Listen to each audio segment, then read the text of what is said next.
You can take 1 minute to Okay, see 3. whether. Wait. I think you must have got a.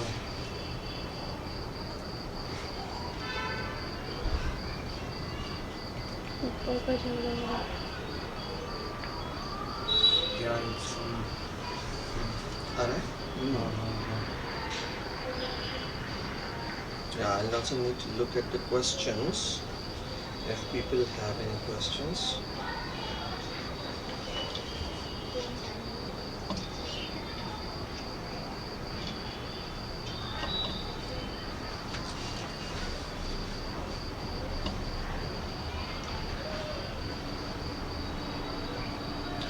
इसको थोड़ा circulate करना है.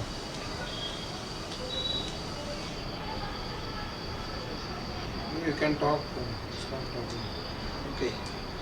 Yeah, hello everyone. We are starting within a minute or two this Facebook live session for Ride Across India. A discussion post this ride.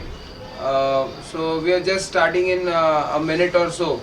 So just bear with us for a minute and we will be starting this session.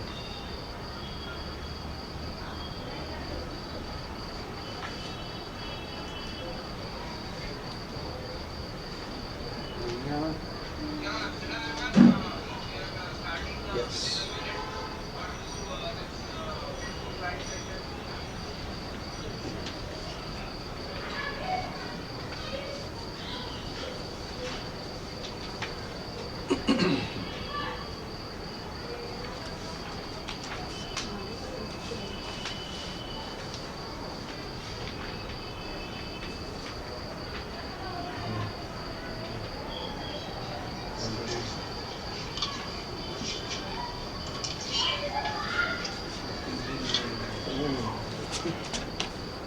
Yeah, we can start.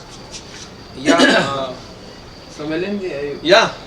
So welcome everybody, to this interview of Dr. Amit Samarth, who's one of India's leading ultra cyclists.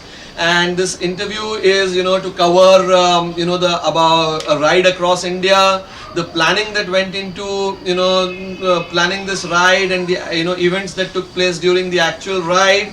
And we encourage all the users to, ask any questions, that you may have about the ride across India, and whatever questions that you have to ask about Amit. You can ask it today, and please feel free to type all your comments in the comment section over there, the questions. So yeah, good evening. So the biggest question that everyone has is how do you feel after having achieved this great milestone of finishing this ride across India in record time? Yeah, first of all, thank you everyone for following us in Ride Across India, and I would like to thank all my like cycling community and running community, marathon community who followed this and who actually helped this particular ride. And first of all, actually, I would like to thank all our sponsors, who actually made this ride possible. Red Bull, Scott Sports India, Garmin, Cataline, the road marking company, Empowered Margins, and the Rotary Club of downtown Nagpur 3030, and all the other 20 Rotary districts, the Rotary clubs from these different districts who actually did a very big coordination for food and supplies on the route. And then we had Triumph Sportswear and Prakat also as one of our sponsors. So first of all, thank you to all these people and all these companies and organizations who actually made this ride across India possible. And yeah, of course, coming to the question is, yeah, I feel very good because this has been planned for almost last 8 months. We have been planning and working on this ride across India concept, and it is now we planned it. We kind of designed the route, how it will be done. We developed a crew, and then we actually did the ride now. and the ride was done in a record time of 13 days, 9 hours. So it is very fulfilling that we like delivered on what we promised to everyone. Okay. Yeah. So, well, you started 8 months ago. I mean, that's some serious amount of planning, that seems to have gone in. And, you also managed to raise almost, 6.5 lakhs, almost quarter to 7 lakhs as of now for the Lok Biradari Prakalpa. So, the charity was one of your major objectives, Yes, yes. behind this.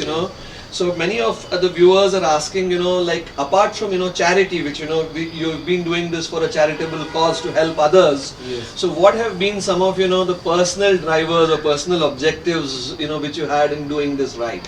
Of course, personal objective was like I had done race across America, which is 5,000 kilometer in 2017, and I became the first Indian rookie rider in my first attempt to do the race successfully. And then I did Trans-Siberian Extreme in 2018, which is a 9,100 kilometer bike race, and I am the first Asian rider and the only guy who has done it from Asia. And I had not done anything in India, so it was very important for me. I wanted to do something in India, and I was thinking what I should be doing, whether I should be doing Kashmir to Kanyakumari or I should be doing Kanyakumari to Kashmir. So I was, I had a lot of thinking on that, and then then we came down to Golden Quadrilateral, which was like humongous 6,000 kilometers of road bike road, and and it felt good. Good. 6,000 is a nice big number. So and very challenging. It will be challenging in Indian conditions. True. Yeah. So. So this massive, ride and all the detailed planning that went in, and there have been so many supporters, entities, supporting this. So how did you, when this germ of an idea came to your mind of 6,000 kilometers, so whom did you initially discuss this with, and how did you convince, the various sponsors and other supporters to come on board and help you with this? Yeah, most important thing is I think when I started thinking about this, then I actually I developed like a small team of 4 to 5 people initially. So I had my RAM crew chief Vivid, then our crew director Mr. Jitendra Nayak, my friend Anirudh Pandya, and Ritu Jain. So 4 or 5 of us actually first started working on this whole idea, and there was a lot of discussion, and also on what I should be doing, how we should be doing this, and then of course we had another supporters from US, a team from US which was led by Mr. Doug Barton. So who got us some important sensors and all, which we used in the ride. So so the entire idea was we started with 4 to 5 people, and then we we developed our own marketing presentations and all, and then we went to sponsors and all, different people who could support this. Right. And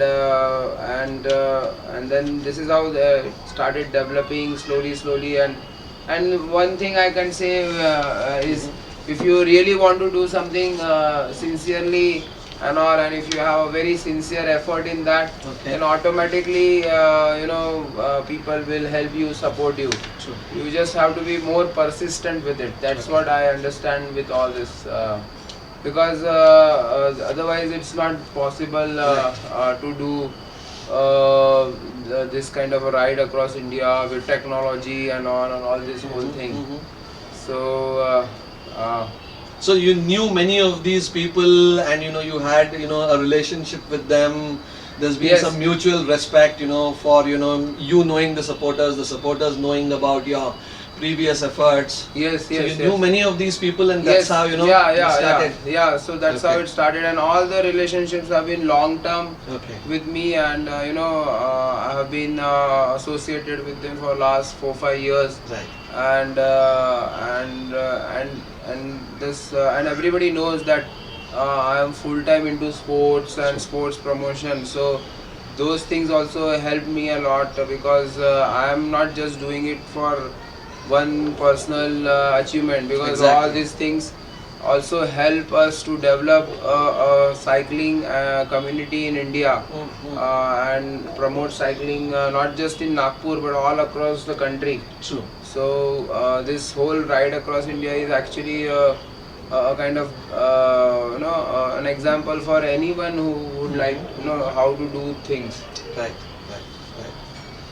And I was one of the crew members on this ride, so I knew that there were 22 people who were working to support you Yes. during those 13 and a half days.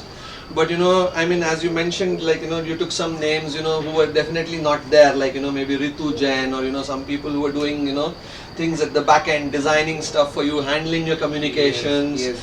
tracking nutrition. So how many people were there overall? I mean, do you Yeah, I have an think estimate? more than I think when I was riding, there were more than 100 people working in the background.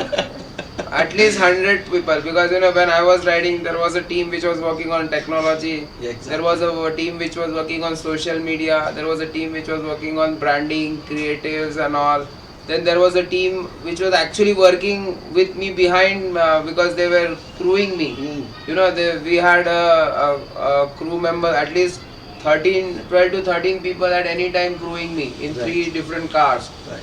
And then so there is a immediate crew, and then there are people who are working on coordination with the Rotary for food supplies, water Sure. supplies, Sure. all these kinds of things. So I think it is a very big organizational work and not possible by one single person like me. So I had to develop a team. So that's what I talk about Ride Across India. So there this Ride Across India is a challenge. It's a 6,000 kilometer challenge, and then there is a challenger who is me myself.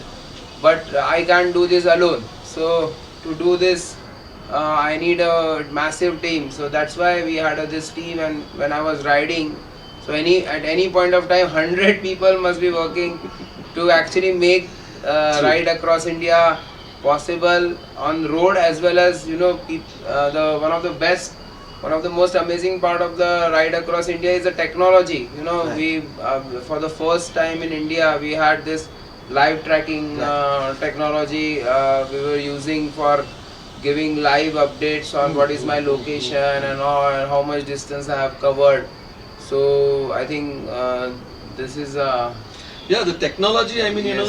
we would Yes. like, there are many questions from the audience. yeah. Because the technology has definitely been a unique part of, this, in India at least, in Indian ultra cycling scenario.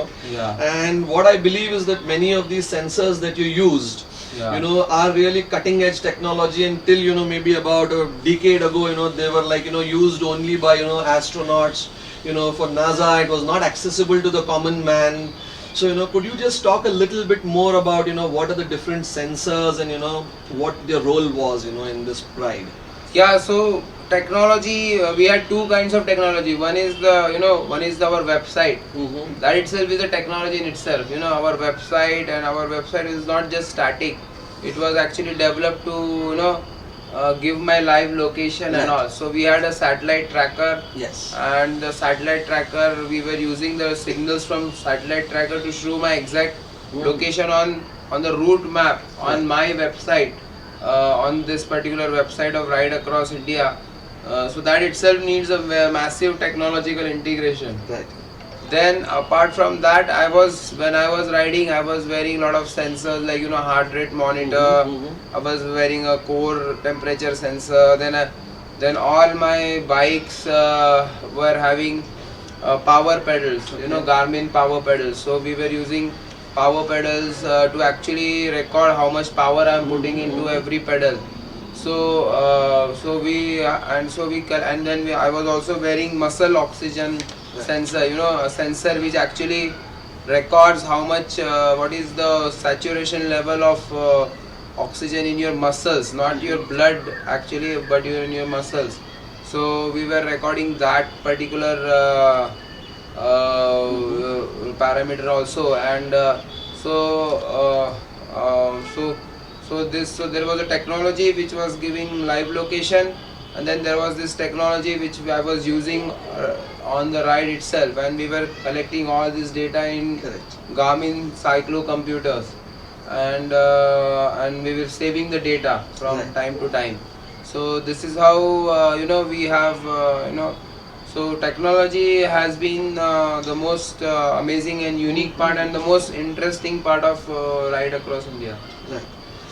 And so the technology part, we will definitely address it in the further sessions. But another question which everybody is very curious is how did you train for such a massive effort, this ride across India? What all did you do in preparation for your personal fitness for this ride across India? Yeah, the most importantly, like everybody knows, like I am a lot into coaching also. So Mhm. I had a lot of time constraints. So I can definitely say that I trained for ride across India with a kind of a full-time job, Okay. because I didn't had the opportunity or the luxury to train in the mornings. Mm-hmm. So because I was dedicating a lot of time on coaching in the morning, so Okay. from morning 5:30 to 8:30 or 8 o'clock I was very busy with coaching and other things. Mm-hmm. And then I had a lot of other things in the daytime. So I used to train mostly in the evenings, Okay. and my training program had a mix of strength training, lot of indoor training on the bike. Mhm. I am using a smart trainer. I have a elite smart trainer which I use a lot for indoor training, Okay. and indoor training has helped me a lot with improving my cycling and cycling speed. Mhm. So, and then I was doing a lot of long distance rides in the weekends.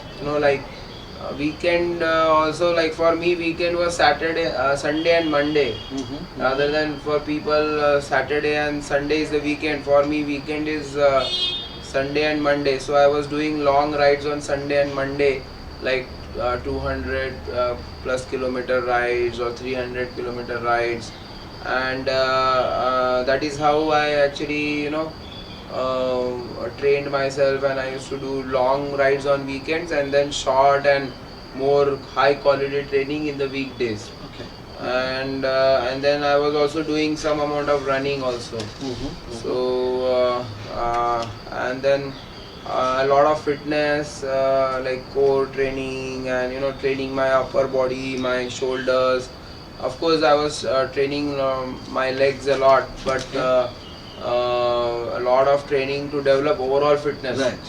on the bike. So that was my kind of training program. Okay. Yeah. Okay. And coming, now this probably, completes the, section where how you planned and prepared for this ride. And our viewers and your fans have many questions about, the actual ride itself. So one of the questions that many people are asking is, what was the best part of the ride and what was the worst part of the ride? So these two are, questions that everyone is asking. So, what were the best and the worst moments? Yeah, best, I think the worst section of the ride was actually, I wouldn't say worst, the most toughest section of the ride was from Chennai to Calcutta. Okay. I think that was one of the toughest section, because it is all coastal and very windy and very warm, humid. Okay. And as we actually went anti-clockwise on the Golden Quadrilateral, so I actually faced a lot of crosswinds and headwinds. So that actually maybe slowed down by my progress by almost 50 kilometers a day, maybe. It Okay. affected my progress 50 kilometers. If there was no headwind or something, I would have gone at least 50 kilometers more every day. Right. So and then best part, I think best part, I think there are many best parts, because crossing like Godavari River was one of the like crossing Ganges and crossing these big rivers and I think Mountains. and then of course I think I think the best part was not about the ride. I think the best part was a lot of people coming on the road, supporting us. Right.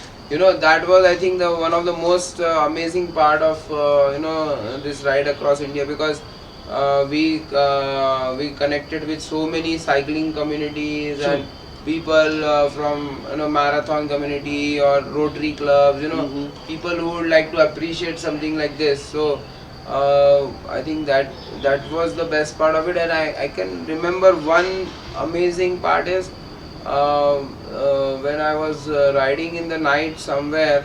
There was this person, not in village, in some city. It was some in village. Okay. Yeah, and this person was standing with his entire family in the dark, and I don't know whether how he knew about it, and no, he was tracking me, and it was somewhere in like 11 p.m. or something, and he was waving Amit Samarth and all that. I mean, it was just out of nowhere, some village we were passing, and he was actually tracking us, Okay. and he was standing with his entire family to wave at me. Wow. So I think that was the means one of the most memorable moment I can say. Okay. Wow. I mean, yes. I mean, we also witnessed. So like actually, many it's a people very coming. big example that how we use technology to connect with people. True. Like I remember, when we reached Chennai, there was one person who was waiting for you much before all the others. He Yes, caught you at yes. the toll booth, Yes, yes. and he said, "I have been using the live tracking feature on the website." Yes. And he estimated, where you will be after, maybe an hour. And he came, and Yeah. it was dark over there when we reached Chennai. Yes. And he actually managed to meet us. So people were actually tracking using technology. And I remember one cyclist who came, in I think somewhere in Orissa, and they called asking, what kind of, food is required, and I did all the explaining. But next day, what happened is, the cyclist said that, my wife prepared the food. So the cyclist, his wife and daughter, all three came to greet us. Later in the day, she went back. She didn't know who Amit Samarth is.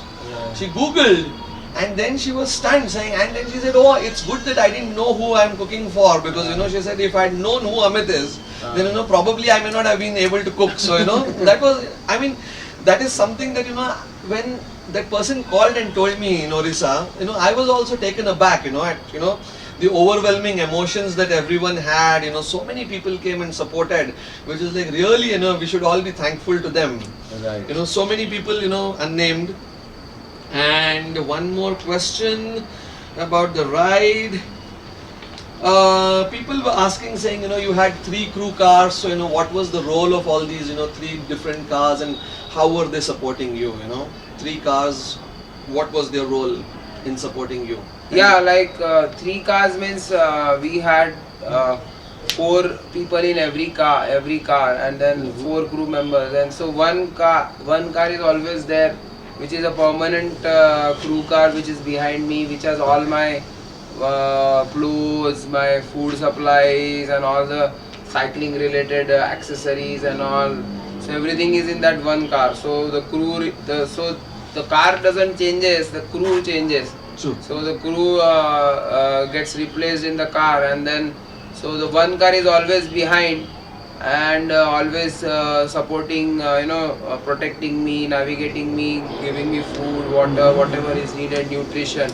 And the second car is actually the auxiliary car, which is actually going and which can go anywhere and get supplies.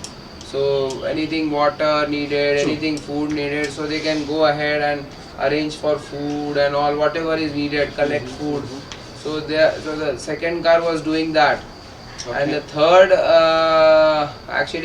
car is actually the people in the third car are actually going ahead and sleeping. True. And taking rest so that they are ready for crewing after 8 hours. Okay. So this is how 3 cars were used, and So that one other more why we were doing all this is to have fresh crew all the time. Right.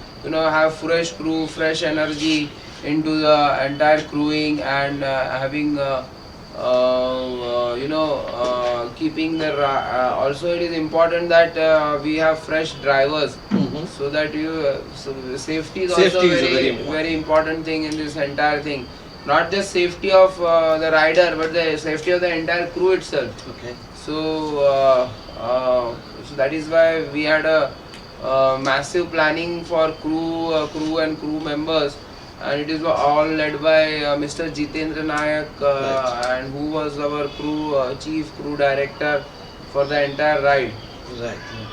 So actually, the next question is about, what, Jitendra Nayak sir once mentioned to me, saying, Amit, on this ride is like, a steam engine, the more coal you put in, the faster the steam engine goes. So, people have many questions, about, what was the nutrition component during the ride, what did you eat and what did you drink, that's very important, many questions are there about this. So if you could describe more about that, your nutrition, what were you eating, what were you drinking? Yeah, so one of the most nutrition, our objective was to have 10,000 calories a day. And so we had a menu of solid food and liquid food. Okay. And I don't believe in taking all the calories through liquids, because it's just not possible to eat 10,000 calories using liquids. Okay. So I think so what we were doing is, I was having a lot of boiled potatoes, Okay. French fries, then sandwiches, then this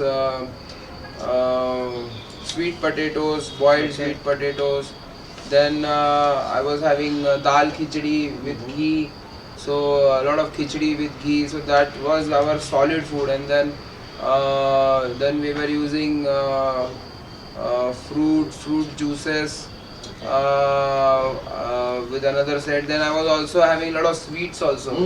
So just to have chocolates and energy bar, and just to have because we needed massive amount of calories. I was also eating a lot of gulab jamuns and all. High density food. High density food. Just eat 10-15 gulab jamuns a day, and you will have a lot of energy. So massive. It's like a energy bomb. Okay. And it will not give you instant energy, but it will give you energy after 1 or 2 hours. In a sustained way. way. So a lot of solid food. Okay. And of course then water. Then for hydration I was using plain water. Then plain water I was using other products which are available in the market for electrolytes and for maintaining my salt balance. Right. So, and then we were also using a lot of coconut water also for hydration, and watermelon juice also. Right. So did you ever face, during the entire ride, did you think that, you got some cramps and maybe you were short of electrolytes, there was some imbalance? no, I don't think so. I had any problem with cramps and Okay. anywhere. I think my crew was and one of the best part about our whole nutrition is we had a team which was working in the background also. We had Dr. Rajsi Sengupta, who was working on the nutrition. She was calculating calories and all, how much calories I am eating every 6 hours, 12 hours, 24 hours, what is the deficit, and so she was actually continuously talking to Right. the crew and And making giving them feedback that you have to feed Amit, you have to feed Amit, you have to feed Right. Amit. So, and the crew also, and we had a timer system that where the crew was told that they have to feed Amit every 10 minutes, 15 minutes. So don't wait for me to ask for food. So the crew was every 15 minutes they used to come and Pushing. give this, eat. So So actually that is the reason, you know, why I have recovered also very fast. True. Because of the so much of work on nutrition and Okay. calories. I think that is the reason I'm recovered very fast in the last 3-4 days. One more important question, you know, which people are very curious about is how much did you sleep? How did you manage your rest during all of this, you know, effort, you know, in an effort to, you know, finish it as soon as possible? So, you know, how much did you sleep? How did you manage your rest? Yeah, on the first day I didn't slept at all. I went 24 hours and then I started sleeping for 2 hours, 2.5 hours, and I think that was more than enough for me. I think 2 hours sleep. Okay. 2 hours, but you know, some days I was not able to get proper sleep, maybe because of mosquitoes or some problem, or you know, or there was a lot of truck traffic on the road, and I was not able to sleep, have a sound sleep. So if you really want to do, you know, sleep and sleep management, I would say try to get I would try to go try, even if I'm sleeping for 1 hour or 2 hour, I was trying to get very deep sleep. Right. You know, very sound and deep sleep. So if I get very sound and deep sleep, then my mental coordination and all, everything will be fine. Right. So so that actually so the entire objective was to get a deep sleep rather than, you know, having a very long sleep. Right. Yeah. And any afternoon naps, power naps? Yeah, and afternoon also later on, because it was becoming very hot in the daytime. True. I had to stop and take. So I tried to shift my sleep cycle into afternoons rather than sleeping in the night. I was trying to sleep more in the afternoon and not sleep much in the night. Yeah, but still, I think I need to work on it a lot if I really want to do more better than this.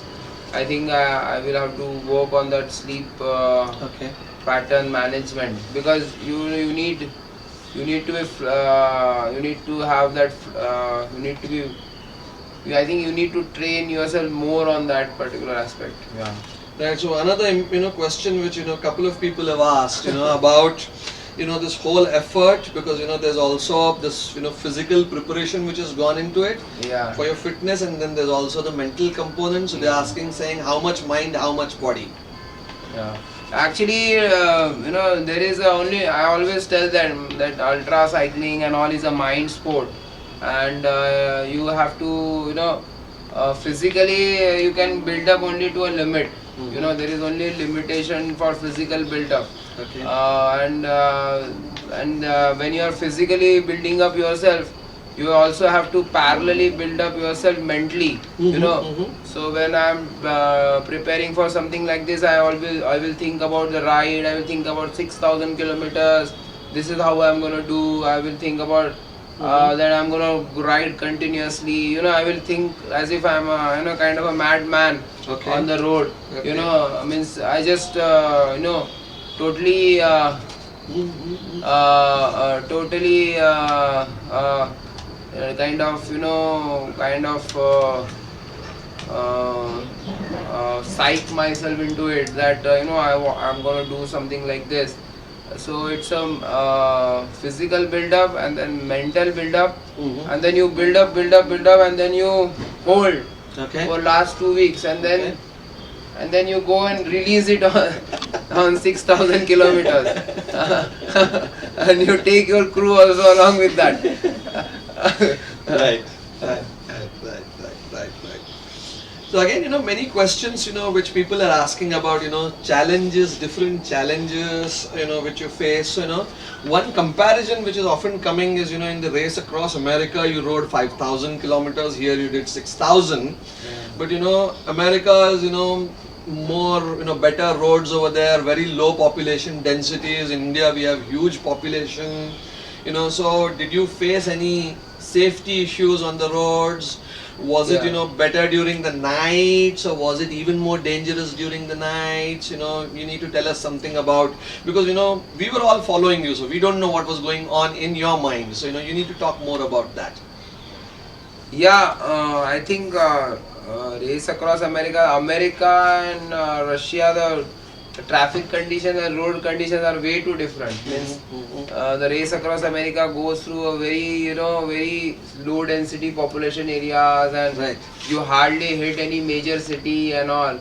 And but in ride across India in this golden quadrilateral, India is a very different country. You know, we have this massive population, and then the golden quadrilateral. There are a lot of the road conditions are not the best.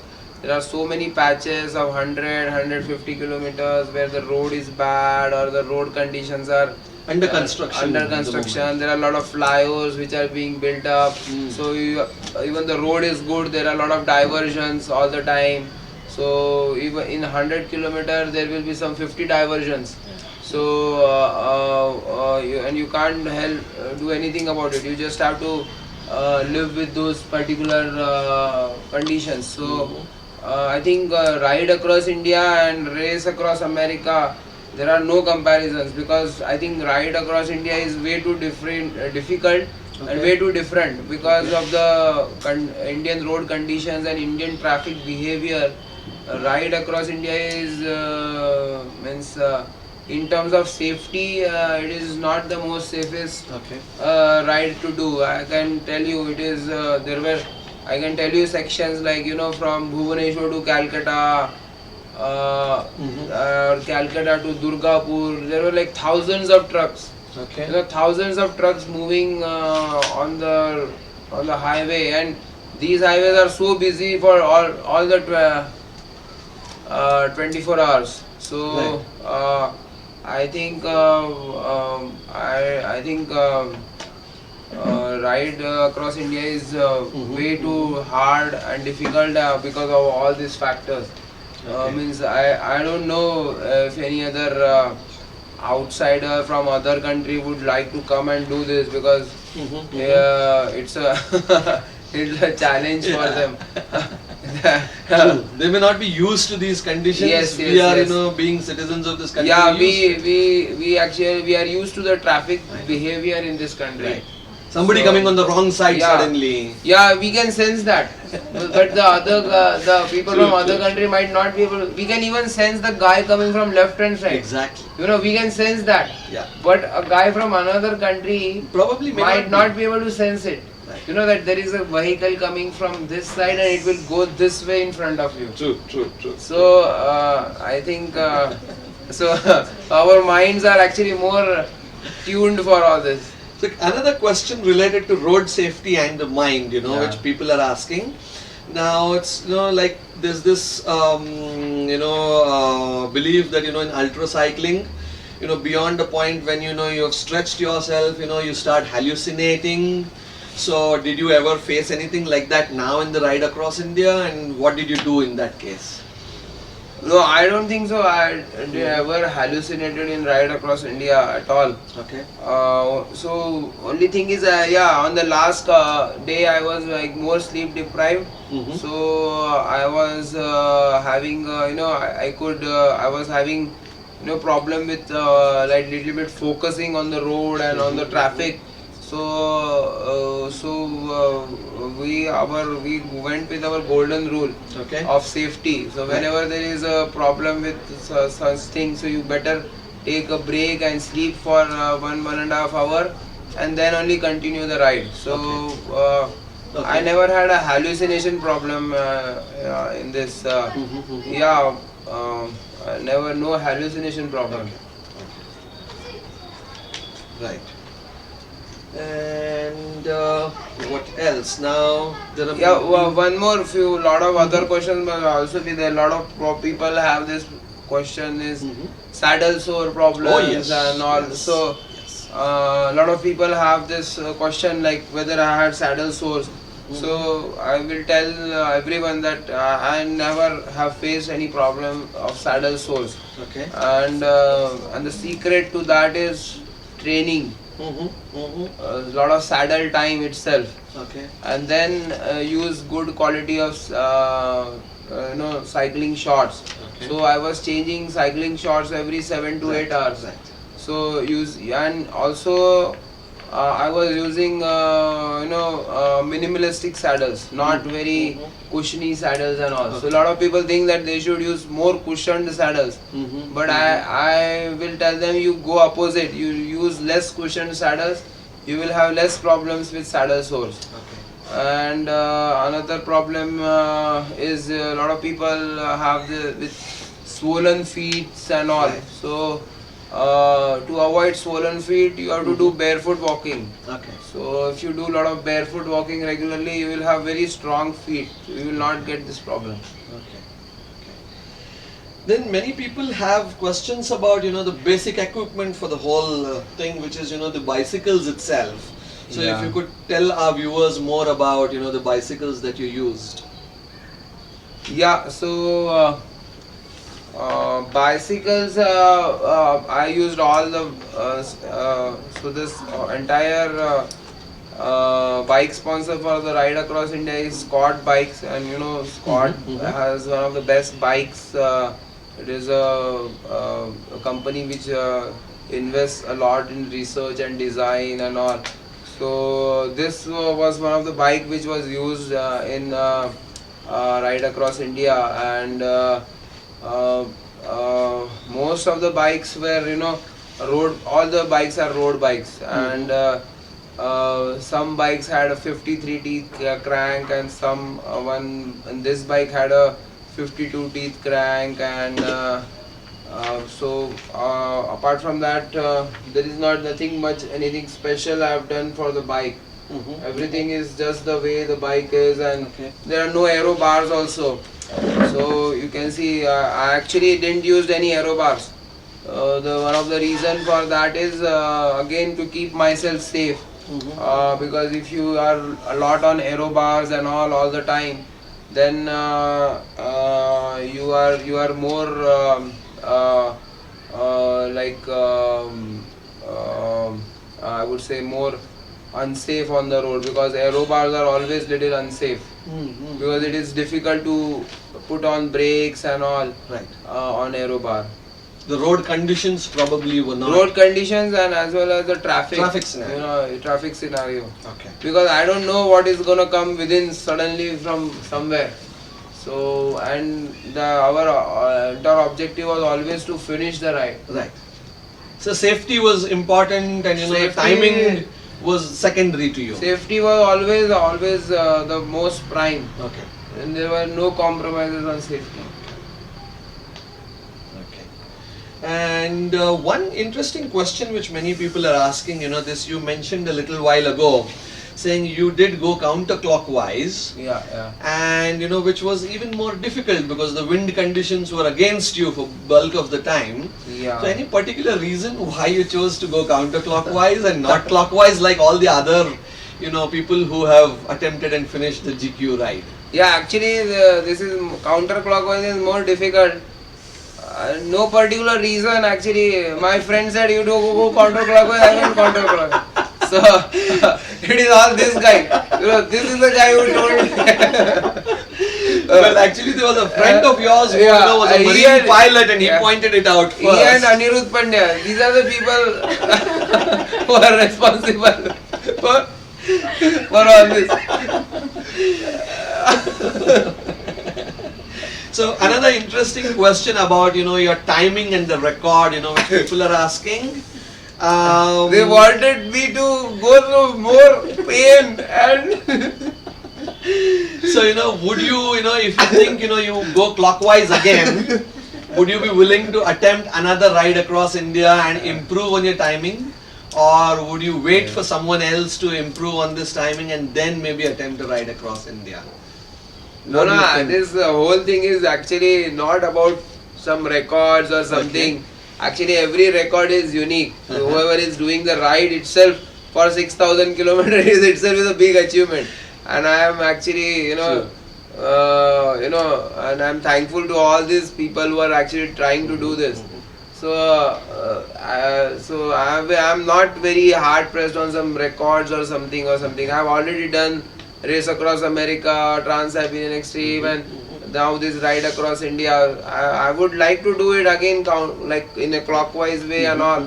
But there are no such immediate plans or something, because this takes a lot of time, planning and all.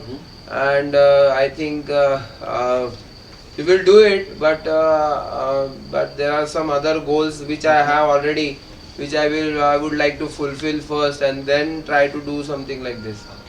Yeah, so no worries. And I'm happy if somebody wants to go and break this record. Come to me, I will tell you how to break this record. And I will train you, and I will help you. And you go and break the record, I will be more than happy. Okay. Coming back to a matter of charity, as we discussed initially, you were also campaigning to raise funds for the Lok Biradari Prakalpa. Yeah. So how long have you been associated with the LBP, and could you talk a little more about LBP and the tribal athletes from Gadchiroli? Tell us something more about them. Yeah, actually, this whole ride across India, we also did a fundraising drive for Lok Biradari Prakalpa, and I've been associated with Lok Biradari Prakalpa for almost last 3-4 years. Okay. And I know Dr. Prakash Amte and his work, and everybody knows in the country about him. But there are it's not just about health services over there now. So they actually run a school which has almost some 700 students studying. Okay. And all these students are from tribal areas. So, and there are a lot of tribals who would like to take up sports and endurance sports as a career, as a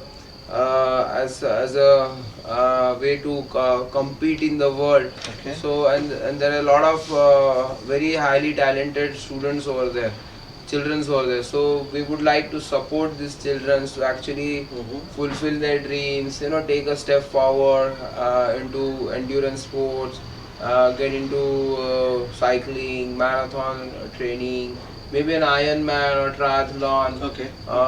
So because these children have very heavy potential to train and all, so we would like to support them with this. So the entire objective is to do this fundraising is so that is why I've been talking about rupee 1 per kilometer for this particular ride. And entire money goes to Lok Biradari Prakalpa. Even Crowdera is it's such a wonderful crowdfunding platform that there is no commission involved in Crowdera. The entire money goes directly to the beneficiary. True.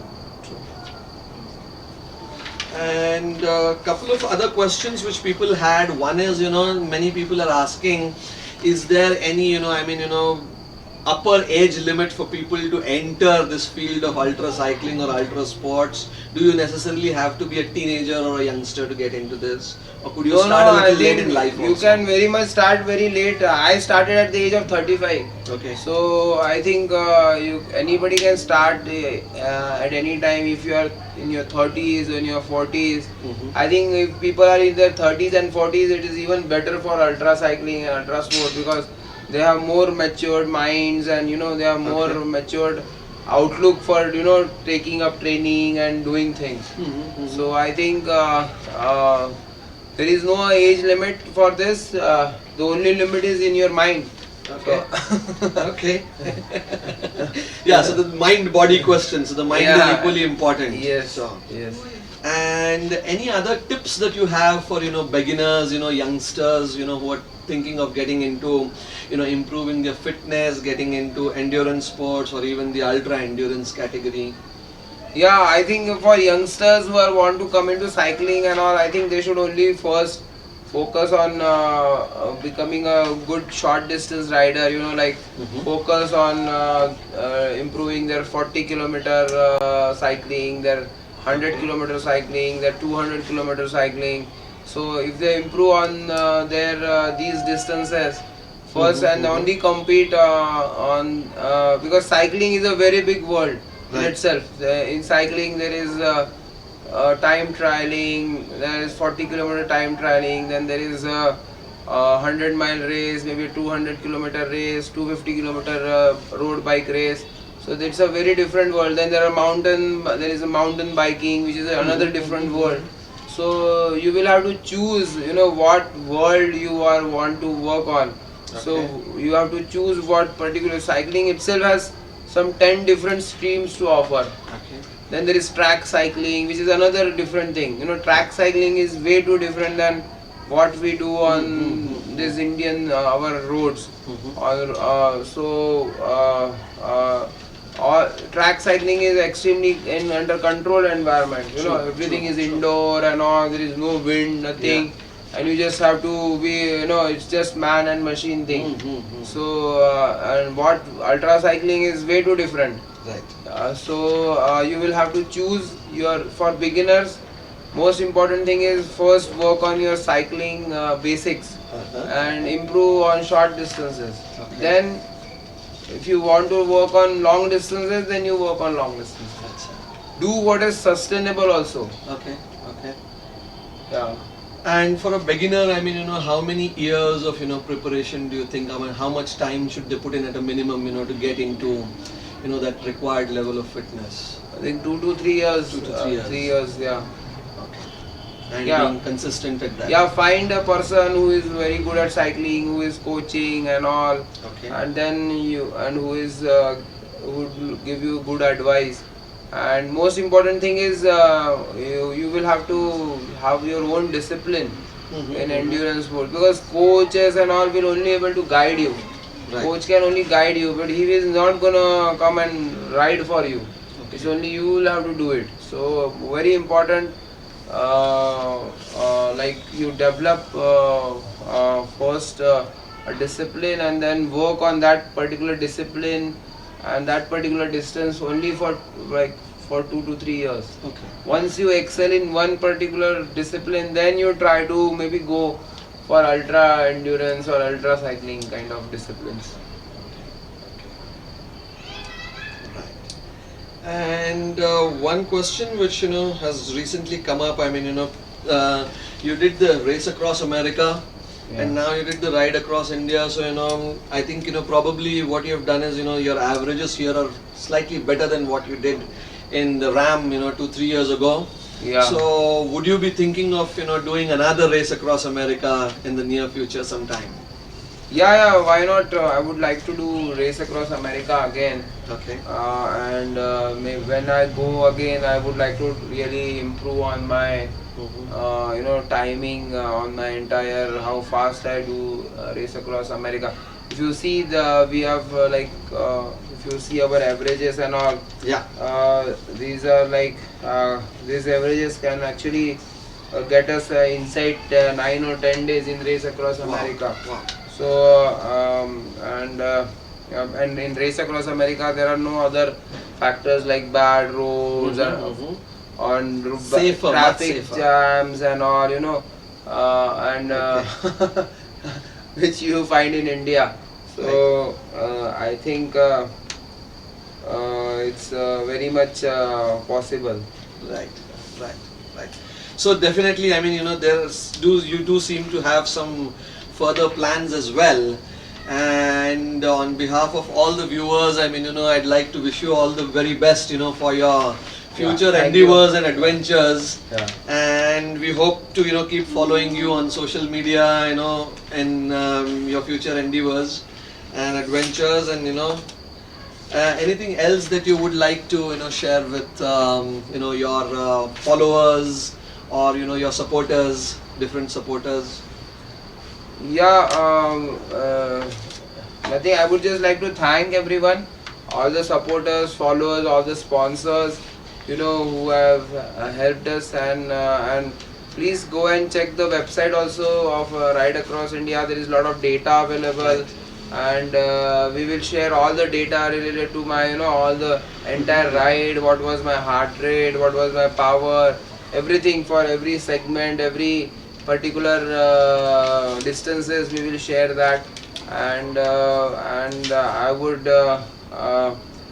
would say to everyone that this Ride Across India has set up a kind of a new standard for doing this kind of rides in Right, India, you know. right. Or I think I would urge everyone who would like to, you know, do such rides and, you know, like please use these kind of standards, you know, use technology, you know, get everyone involved into your rides, and, you know, keep it very open and fair for everyone. Okay. So I think this is what I would like to say to everyone about Ride Across India. And Ride Across India, of course, we would also like to, you know, make it for everyone, so more people can participate in this, and we will surely come back to you with a plan, and like how others can also participate and be part of Ride Across India, so that we develop the cycling and ultra cycling community in our country. So that's what we will be doing. Right. Great. Okay, so thank you everyone. Yes. And bye for now. Thank you. Okay, thank you. Thank you, everyone.